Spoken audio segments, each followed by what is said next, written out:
What is up, folks? Justin Khanna here, coming at you from a hopefully chemically free WeWork phone booth. This one is for those of you that attempted to tune into January's Patreon live stream. And as you probably saw, there were a few hiccups with the bandwidth coming from my home internet. I've been kind of playing around with ideas of should I host it from my, our WeWork office in kind of after hours time.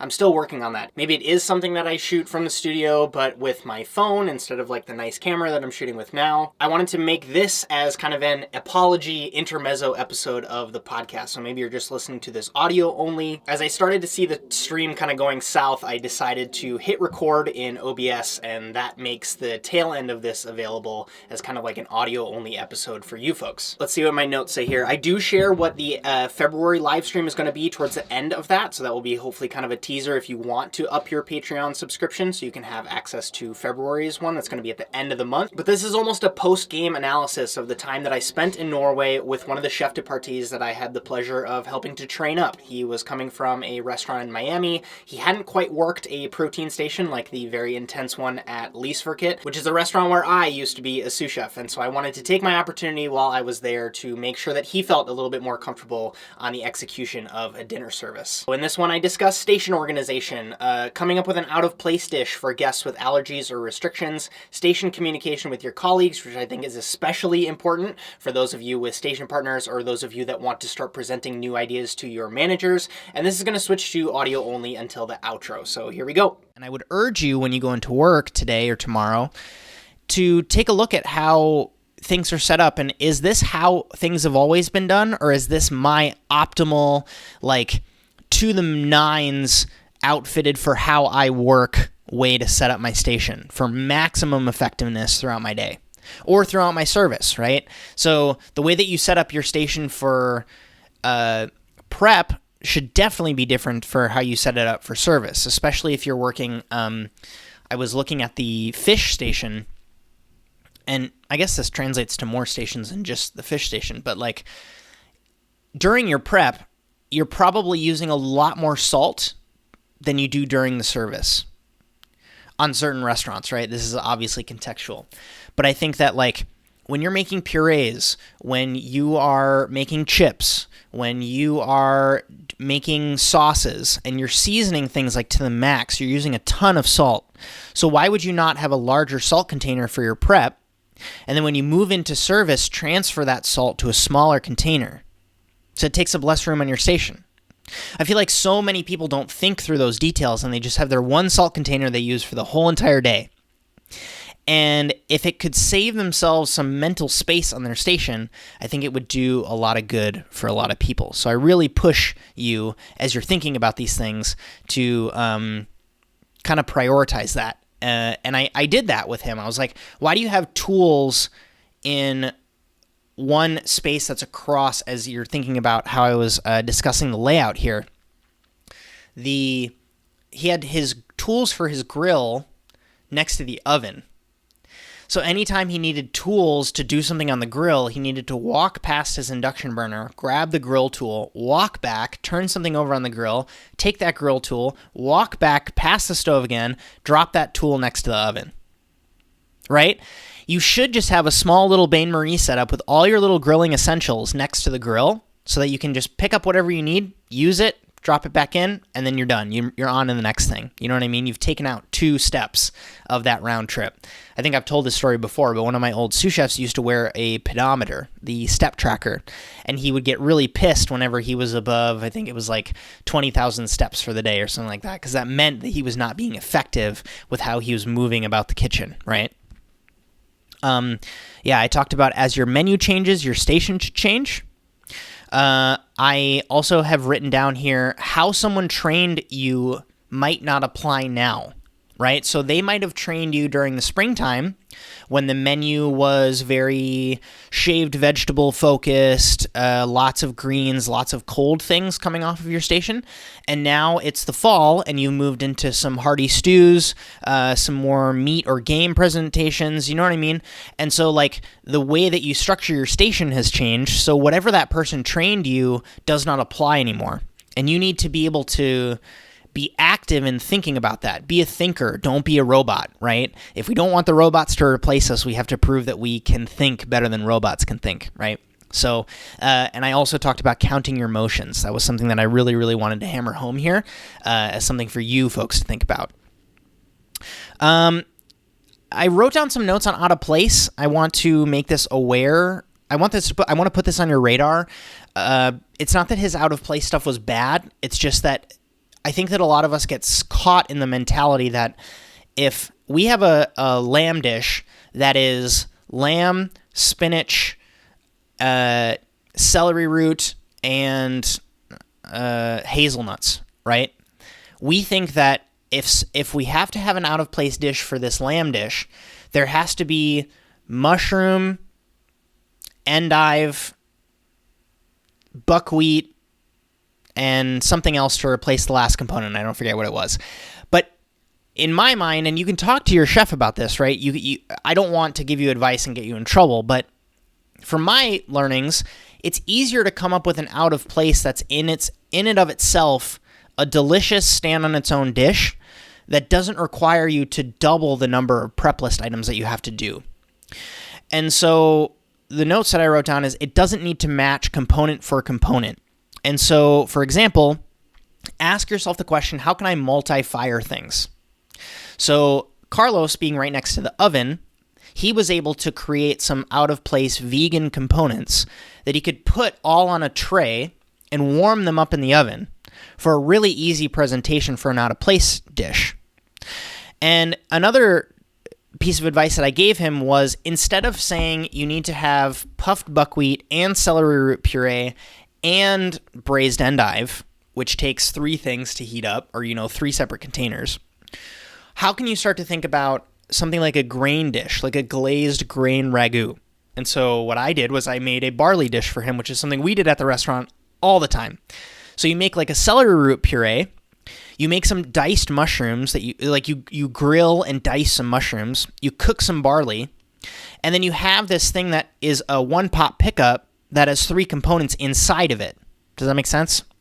And so instead of thinking like, oh my goodness, I need to glaze spinach and I need to grill garlic shoots, and then I also need to have this mushroom thing that's like this mushroom lasagna thing that I made, and that needs to be my out of place.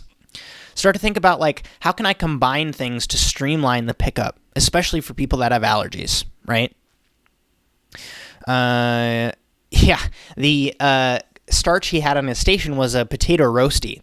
So it was like a potato farce that he was cooking inside of a ring mold in a pan, and you cook them one by one. You pat the farce into the ring mold, and then you take the ring mold off and you saute it, and you have to flip it, and you have to keep an eye on it because it burns really fast. I was like, dude, why are you trying to kill yourself? And it takes a long time to prep, right? So every single time he got it out of place, it was like, it wasn't actually benefiting him because it wasn't one for one. Yeah, that was very stressful, and I'm happy that if you present it as a cohesive idea, right, you're not trying to mail it in, you're not trying to be lazy about it, you're trying to make it easier on yourself and ultimately have it be a tastier dish rather than this and this and this, and it turns into this thing where it's like, well, this is just a bunch of vegetables on a plate. It's not an actually composed dish, right? Just a thought. Think about it.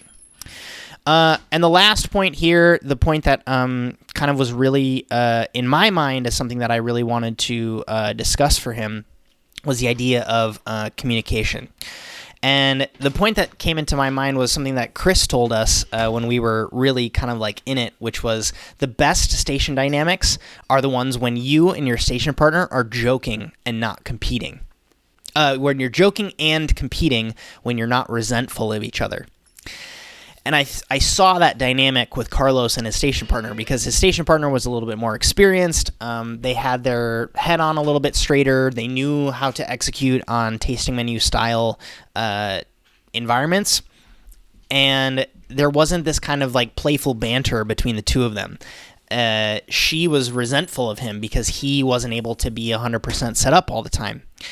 And so I think trying to reach that with your station partner comes in a few different ways. I know we don't always choose who we get to work with, but yeah, any point that I could push you to prioritize that, I think that ultimately will pay dividends for you because you won't feel like you have this person constantly breathing down your neck. And everybody has to do that differently, right?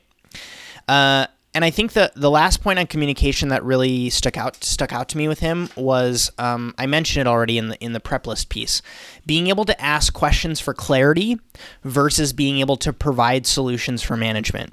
So that comes from, if you have a question on how you're going to slice the apples, if you truly don't know, it's okay to ask a question. Chef, how do you think we should slice these apples today?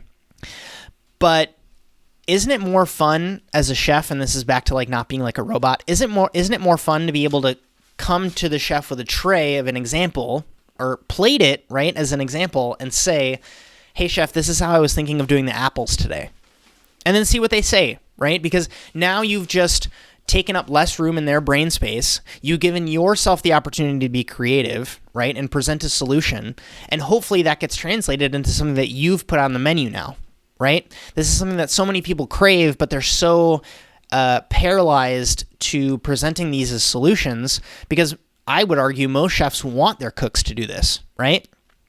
So ask yourself, how can I differentiate asking for clarity versus can I provide a solution myself in this situation? And then just ask for approval on that, right? Because only then will you actually get more responsibilities divvied up to you because they say, oh, hey, when so-and-so is presented with a problem, they come up with a solution as opposed to just asking silly questions, right?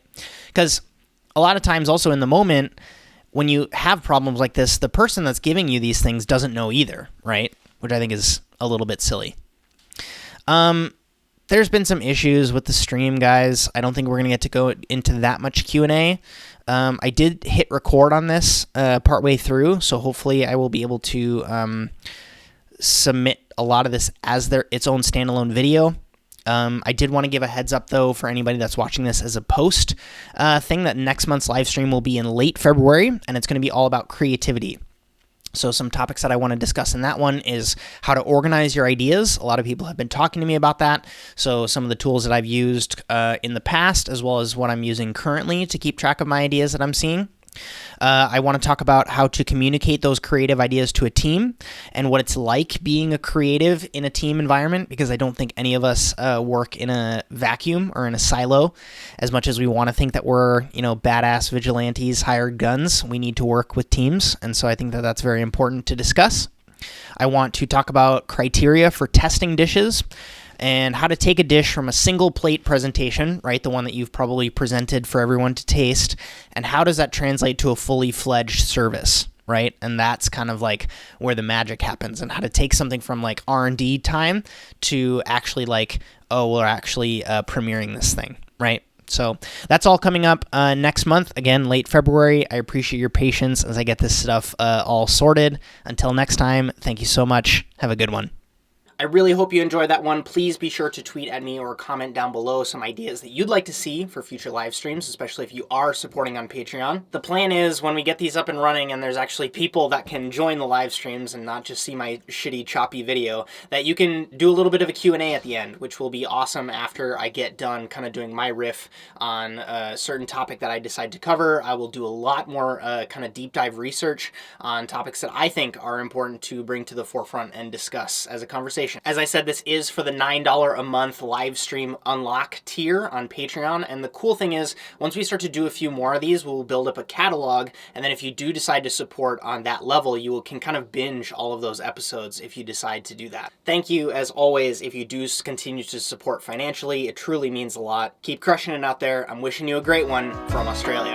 We did it. You're in outro land now. Thank you so much. I appreciate your ears more than you'll ever know. Hey, by making it to the end, you're the type of person that I want to speak to directly. This little production is constantly growing. If you enjoyed this episode, if you like what I'm trying to do with this show and want to make sure more people can find us, a free way to help out that takes less than 3 minutes is to leave The Emulsion a great review on iTunes. If you didn't enjoy this show, please also leave a review. I'm happy to take any constructive feedback you've got. If you want to learn more about supporting this show with your hard-earned cash, patreon.com/Justin Khanna is the place to do do that. I've got tiers starting at just $1 per month. Let's say you just like being involved through suggesting stories to be covered or asking questions to my interview guests. You can stay up to date by following along on Twitter or Instagram. That is linked up in the description for your convenience, or always available on JustinKhanna.com. If you're on YouTube and listening, you can take this show on the go because this is available on all podcast platforms, including Spotify. And if you prefer video versions of things like my interview shows or the shorter intermezzo episodes, and you're listening audio only, please check out my YouTube channel to see more of that. Now's normally where I'd say my name is Justin Khanna, and I hope you have a good one,